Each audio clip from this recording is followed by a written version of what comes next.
Well, we can have anything, you know. How do you share when people's interests are not identical? See, what do you really share? Do you share your loneliness? Do you really share? This is a question you have to think about. How many of you really think that you share your lives with others? Come on, if you really think you do. You only share a portion of your values. Isn't that true? Yeah. A portion. But you can't share your life. Because if you went out with Joe and you said, oh, isn't that hat wonderful? And Joe says, yes, I'm going to buy one too. And he bought the hat with a ribbon. Well, he thinks it's wonderful on you. But he don't really care about those things. So, in other words, if he looked at a pair of undies, say, made for women, that's very nice. And Joe said, now that's nice. And he wore them. Then I say that's true. But he says they're nice on you, not on him. So you don't share anything. Now, how much do you share? You know, really. Come on now, if you really feel love is sharing, do you really share? Don't you always say, oh, you never want to do the things I want to do? You share your burdens, don't you? Hey, that'd be a good idea for a bank. Love is sharing. Anyway, it seems to me that people only can, I'll use the word share, can only share those things that they can share. The things that they're able to share. And sometimes we get mad at a person. We say, the trouble with you is you're selfish. That means you don't do things my way. That's what it means. And you always want to do what you want to do, and you never want to see a movie that I want to see. You always want to see a musical, and I like westerns. See? Now, if she says, all right, I'll go with you to a western if you go with me to a movie, to a musical. That isn't sharing. That's a tyranny. That's a deal. And I don't like those deals. I don't think people ought to make them. Because the wife says, if I don't go to bed with Sam tonight, you know, he's going to be nervous and irritable all week. So I think I'll let him have a little bit. That isn't sharing. That isn't sharing. And I find that there's a lot of lies and fraudulent behavior between the male and female. Not that they do it deliberately. Their culture indoctrinated them, you know, with patterns that are unattainable. That's why we have so much trouble. We have trouble because I think that happiness is the ability, to a certain extent, to live in the style or lifestyle that you find extensional to you without the government intervening. Let's assume you wanted to swim nude in some lake way out in the country somewhere, and a police helicopter comes over and says, "Put your clothes on." I said, "Well, there's nobody here, and I'm not bothering anybody. I'm not molesting anybody. Put your clothes on nevertheless." Well, you can't even be you, if that's what you like. And if you were a vegetarian, say, organic food, you went on an ocean line, a world cruise, it's just going to be organic food. Well, they don't arrange that for you. They don't share your values. Now, if you're a Lutheran and you're on a Jewish ship, they're not about to share your holidays. So the trouble with the world is this country agrees that happiness is sharing their values. You understand? And this country believes happiness is sharing our values. And another country believes happiness is sharing some other values. But I don't want you to go along with this because I say so. I may be wrong. So give me ideas where people share. In other words, maybe I'm only thinking of it from the negative point of view, which is very possible. So let's try to think of how people might share things outside of scarcity. You're nice to people that are nice to you. Now, how can anybody be nice to you if you can have access to anything you want? Say there's a sailboat in the bay, and you don't have to get along with the doctrine, and you go out on it with friends of yours. It's just there. You get on it and you cruise away. And say he's in charge there, and he just makes sure that nobody sets fire to it. But you just get on the boat and cruise away.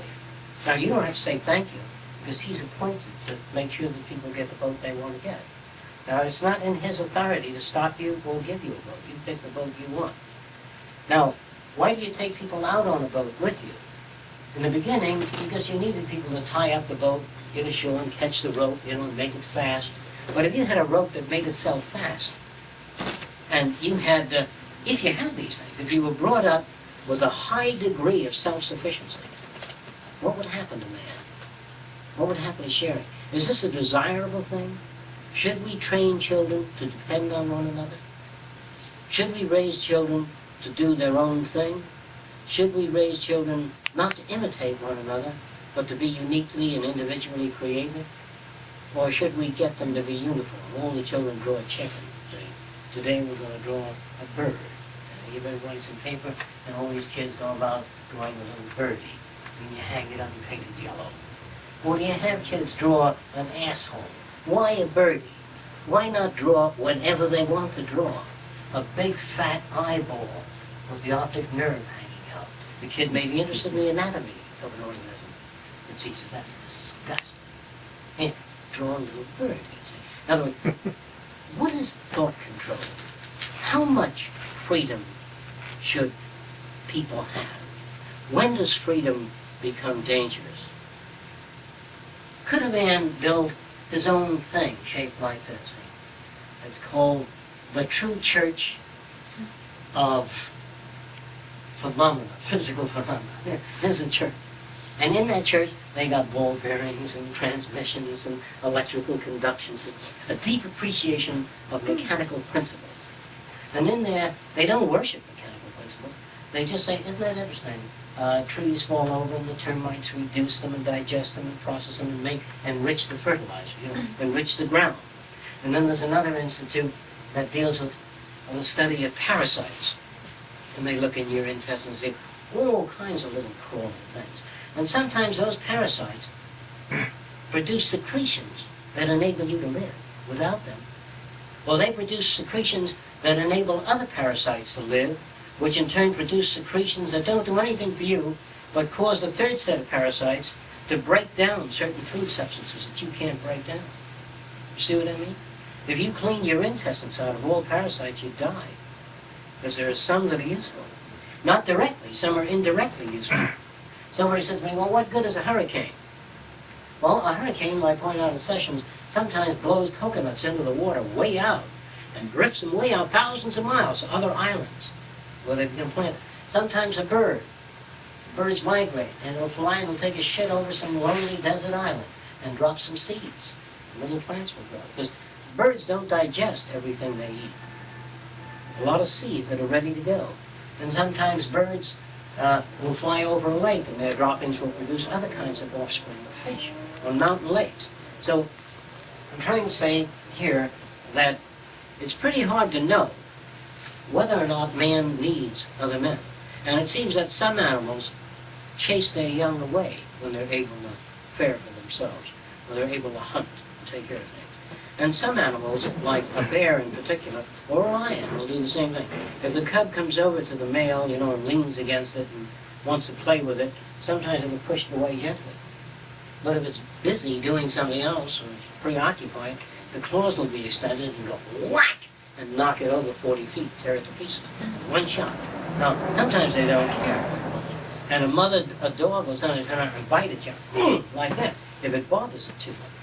Now, we don't know what the instinct for survival is and all that sort of thing. These things may not be true. It may be that it is better to bring up human beings to be dependent upon one another at this phase of our lives. And it'd be better if I went boating with you and I fell off the boat and you said, that's one fresco less than when you went on sailing. But it'd be better if you said, well, gee, before we got here, and you went in, you took me, because I do the same for you, because we live in that kind of society. So I think that in this kind of society, it's absolutely necessary. But if I fell overboard, Ned pulled me right up back onto the boat, I'm sure he couldn't help.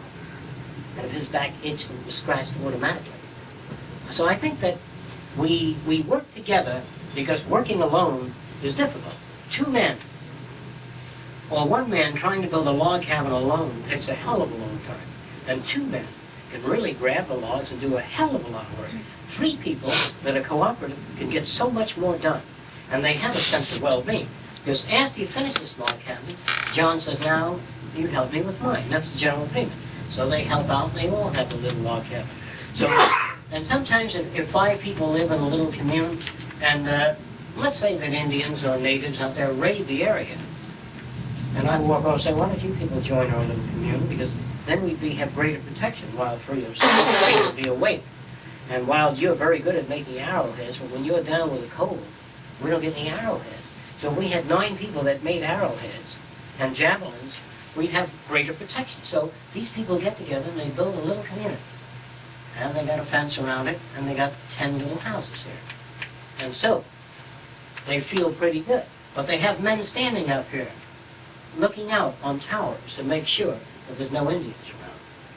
But sometimes the Indians launch a fire arrow at the wooden fence. I'm sure you know that. And it starts burning. And if you come up with a fence that doesn't burn, if you're able to in the early days, and the fence was staggered, you know, so it's difficult to climb over, and very slick. If some Indian tried to climb over, he'd slip down. Then you can send the guards on vacation. And if you can build a large enough area with absolute electronic protection, you don't need guards out there. The only reason you need guards is you have no other way of protecting your home. Now suppose a guy broke the jealousy window of your home. Assume you got a jealousy window. He cut the screen, put his hand in on the doorknob, and handcuffs went click. And there he remained. Well, he's got there. That I'd like to have. That's See, they're going. now wait, They're the minute you stick going your hand in the away. window, it goes click, turns him in, and when it turns him in, say the car comes in and take him away, you got no problem. Now, you don't need police protection. What you want is protection, not necessarily police protection. You want to be protected to pursue the things you want to pursue.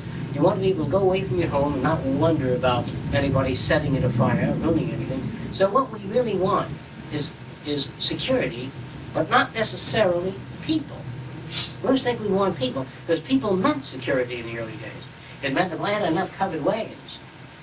By the way, there's a group, this reminds me, that's going by covered wagon. Well, that was Canada. And the thing is breaking down, they put the saddles on backwards, the harnesses on backwards. These people are trying to live the old style. Now, why should people want to take on misery? Because obviously they have some kind of arrested development. Why should anybody want to sit in the old type of uncomfortable chairs? Why then? And I'd like you to come into this. What possible use is a relationship with another person? If these things were solved, I think that the future will generate highly independent people that do not depend on another person for warmth, love, acceptance, or anything else, or fulfillment. Now, I'm not talking about narcissism, where a person's in love with themselves and they give you shit about anybody else. I'm not talking about that. I'm talking about you can get rid of the co-pilot. I would say, okay, if you can make an electronic co-pilot, it's better than a co-pilot. But sometimes on a long flight, I can't say, you know, it's a nice day today with electronic co-pilots. So what we'd like is an electronic co-pilot that I can talk to. And it answers me, it never gets angry at me, and keeps stimulating conversation going. Now, how many of you believe that you can build a strong identification with a machine, a green ball, if the green ball could meet your needs in many ways? How many of you believe that? So, if, well, you know what happened in North Vietnam, South Vietnam? The soldiers weren't getting food, they weren't getting paid, and they're so used to killing and cutting people down, it doesn't mean anything for me to kill you and take your wife to bed, see, by force. And it doesn't mean anything for me to shoot you and take your rings off. See, because people don't mean anything to each other anymore, because the society is broken down. It has broken down entirely. Now, if in America, if this ever happens, if some rare dust fell from outer space that began to nullify all our agricultural areas, I'll tell you what will happen in America. I don't know if you agree with this one. Let's assume most of the food supply is beginning to disappear. Then all citizens would be, as many that are compiled now on electronic computers, they would go over the list, and all of the children that are mental deficients would be destroyed. Can you understand that, or are you not sure? If there's only enough food, say, for 7 million, you have 300 million people. Do you understand? Now, to make that decision, well, I can't make this. Somebody's going to make that decision, whether you can make it or you can't. They will destroy those children. Then they will say terminal cancer, people that are on the way out, to the best of their knowledge. Now, the people that will be given the gasoline and the cars will be doctors, power plant engineers, soil conservationists. You know, they'll be given the best cars and the most powerful cars, and the use of helicopters. Do you understand that? So, and then gradually, you will have great reduction in population. Then if they're able to grow food again, to research, they will then permit families to have 9 kids each. because they're able to do that yet. So the law, all law, is a result of the circumstances that society finds itself in. Let's assume we go back to a strange disease that hits civilization. You know, somebody said to me, will there be horror movies in the future? I said, yes, a movie about the present day would be a horror movie.